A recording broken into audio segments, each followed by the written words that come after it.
ही कथा आहे रामायणाची. लक्ष्मण आणि रावणाचा पुत्र मेघनाद यांच्यामध्ये घमासान युद्ध सुरू होतं.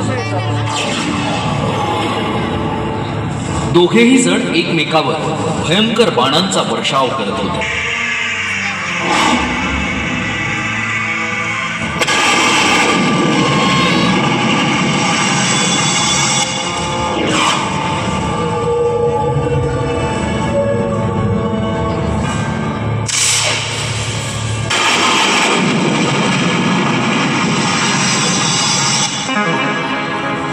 आणि अशातच मेघनादानं सोडलेल्या शक्ती बाणानं लक्ष्मण मूर्छित होऊन पडला. हे पाहताच राम, जांबुवन, हनुमान यासह सर्व वानर सेना चिंताग्रस्त झाली. अनेक प्रयत्नांनंतरही लक्ष्मण शुद्धीत येत नव्हता. एवढ्या वैद्य सुशेल यांनी एक उपाय सुचवला. प्रभू, हिमालयातल्या द्रोणगिरी पर्वतावर संजीवनी नावाची एक औषधी वनस्पती आहे. ती जर आपल्याला आणता आली तर आपले बंधू लक्ष्मण या मूर्छित अवस्थेतून बाहेर येऊ शकतील. यावर जांबुवंत म्हणाला, पण इतक्या कमी कालावधीत एवढ्या लांब जाऊन ती औषधी वनस्पती शोधून घेऊन येणं कोणाला शक्य आहे?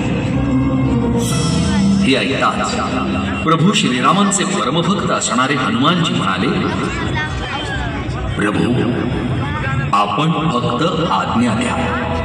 आपला हा सेवक द्रोणगिरी पर्वतावर जाऊन संजीवनी घेऊन येईल.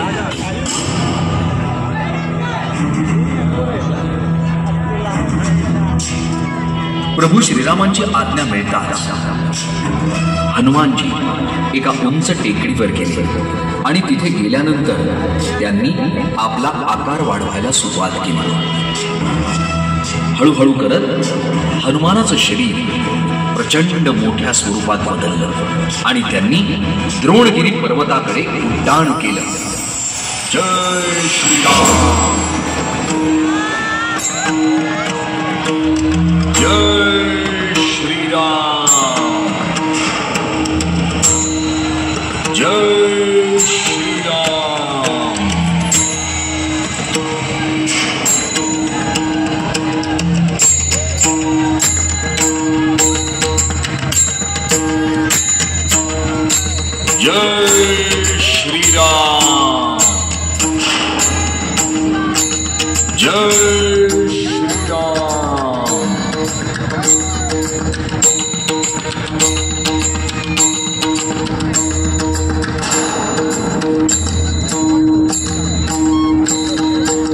जय श्रीराम,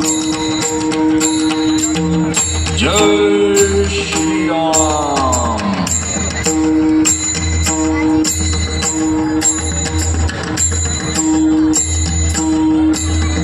द्रोणगिरी पर्वताकडे जात असताना त्यांना वाटेत अयोध्या सुद्धा लागली.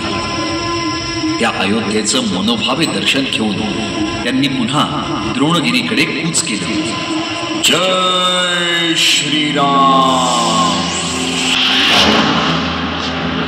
जय श्रीराम.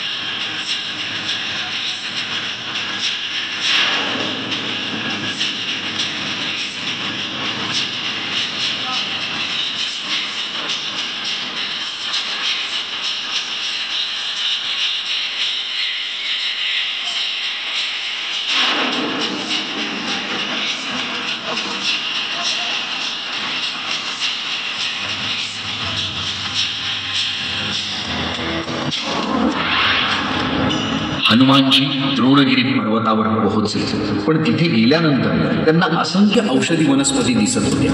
त्यातली संजीवनी नेमकी कोणती हे काही केले त्यांना कळत नव्हतं. आणि मग त्यांनी आपला आकार अजून वाढवला आणि आपल्या एका हातावर तो अखंड द्रोणागिरी पर्वत उचलला आणि त्या द्रोणागिरी पर्वतासह ते पुन्हा एकदा युद्धभूमीकडे यायला निघाले.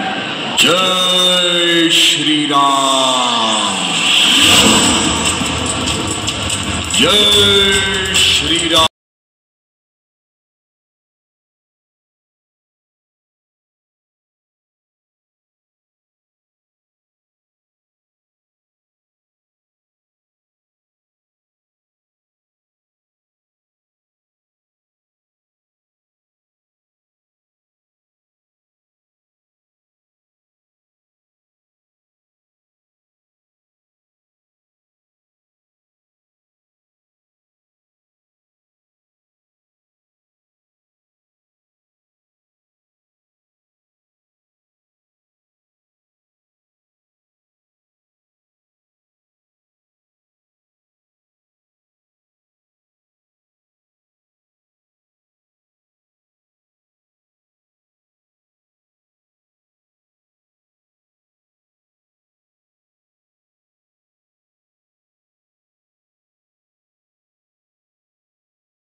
आपल्या अतुलनीय वेगासह आणि परमनिष्ठेसह ते अगदी काही वेळातच युद्धभूमीवर परत आले.